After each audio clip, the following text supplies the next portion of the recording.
The so-called elites of this world have initiated a simulated program around you. Each generation gets the same programming. These programs will change the mindsets and cultures of entire generations over time. The actors, rappers, and singers, or should I just say performers, are all in on programming you. Let me give you some examples.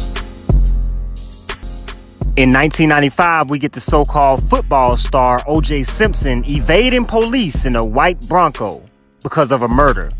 Then in 2013, they reprogrammed you with the so-called football star Aaron Hernandez evading police in a white SUV because of a murder. In 2012, Lil Wayne shot a music video where they acted as if they were in a theater with corpses, or basically skeletons around them. Then shortly after, in the same year, they faked a theater shooting, doing the viewing of The Dark Knight Rises. See, they do this fake simulation to control and subdue you with fear. Every generation get the same programming.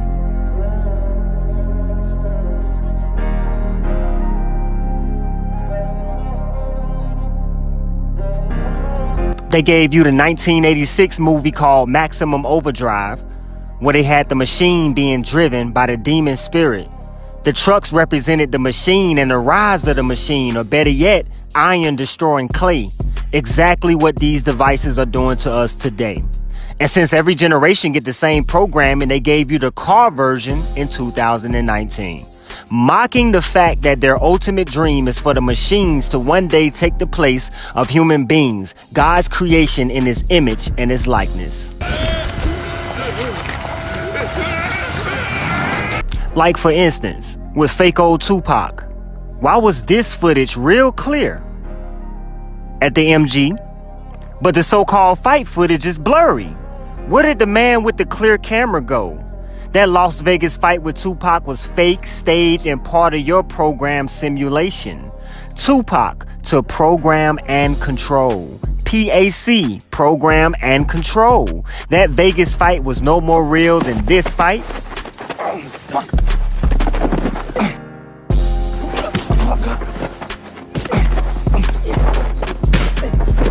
Oh yeah, no more real than this fight right here. Oh, really? Stop this, man! Stop, man! No more real than this fight? Hey, it's cool, man.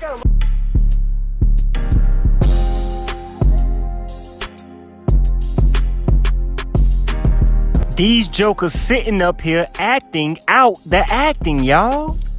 The actors that come behind them just simply paying homage to the actor that came before them.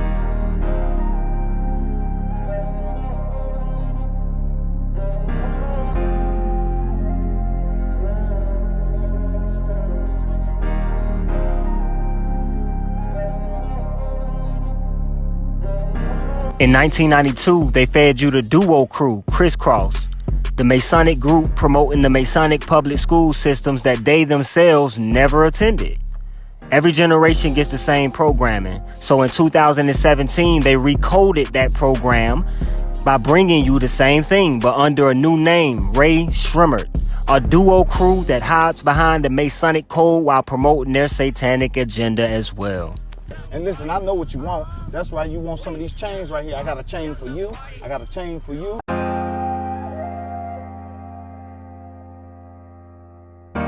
That chain, that's 100 points.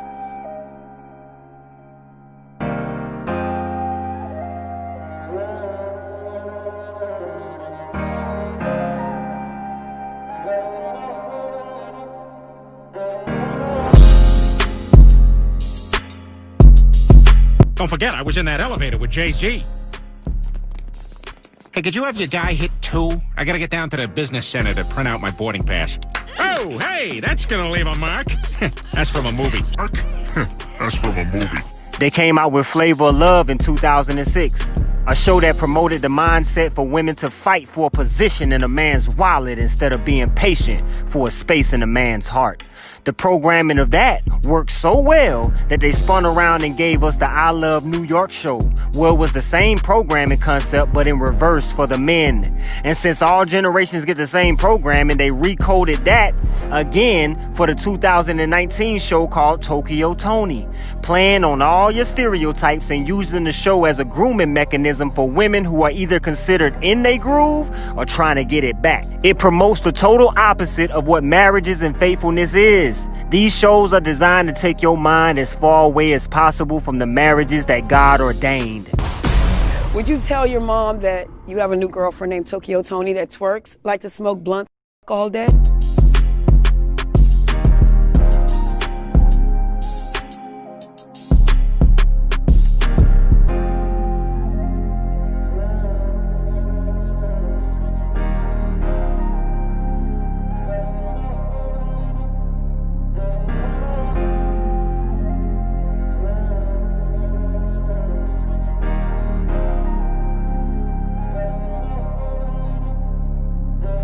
Soleimani was plotting imminent and sinister attacks on American diplomats and military personnel, but we caught him in the act and terminated him. Our country has kept its commitment to see that justice is done. The world is safer. It is a better place because of the death of Osama bin Laden. You want to know how it works? The world is safer. It is a better place.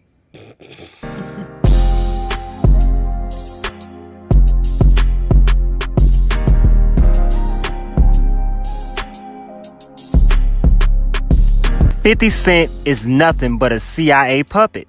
He claimed to have gotten shot 9 times. That's a 9 times lie. They only created that story and attached it to a CIA file to connect to the demographic that he was targeting, which is mainly the impoverished areas where people are really getting shot on a consistent basis. No games. Now, if you were shot 9 times, after they do the medical work on you, you're gonna know where every single bullet went. Tell me why in one of his videos he say he caught the most bullets in his hands. Where were you shot? In my hands, my legs several times, like 5 times in my hands, and then 5 times in my hands, and then 5 times in my hands, And then in another one, he said he caught the most bullets in his legs. That's like being in the doctor's office, isn't it?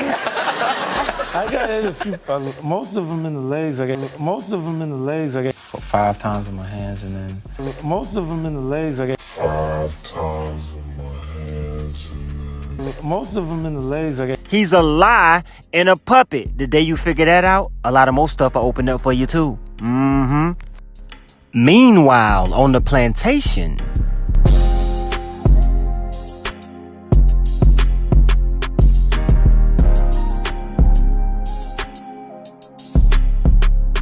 Meanwhile, off of the plantation.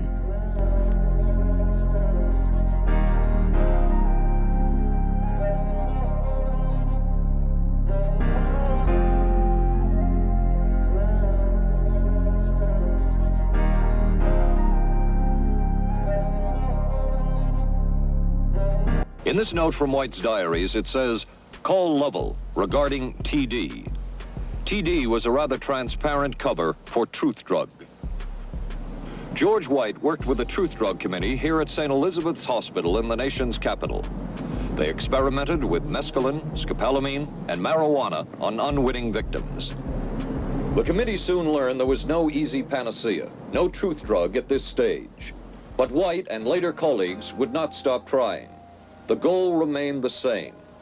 As this 1952 CIA memo says, the aim is controlling an individual to the point where he will do our bidding against his will, and even against such fundamental laws of nature as self-preservation.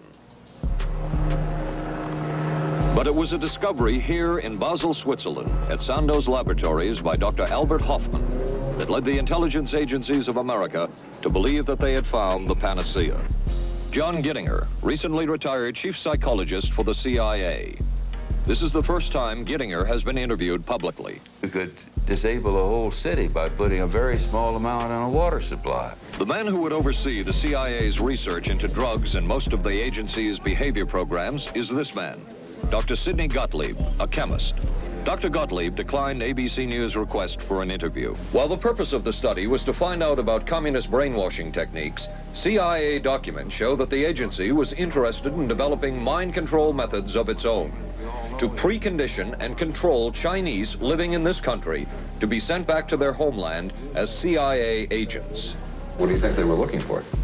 Well, I think they weren't looking for agents or anything like that. Yet the agency's perception of the work you were doing, in CIA documents we have examined, it says that the project that was being done here, they intended to use everything learned about the new agents to induce them to, quote, to perform acts of a complex, purposeful nature. Yeah, but that was the never effects done. Of which may be out of keeping with the individual's previous sort behavior. of thing was never done. Those people were not his. Okay, this is their perception of it, if I could just continue. No, it wasn't their perception of it either.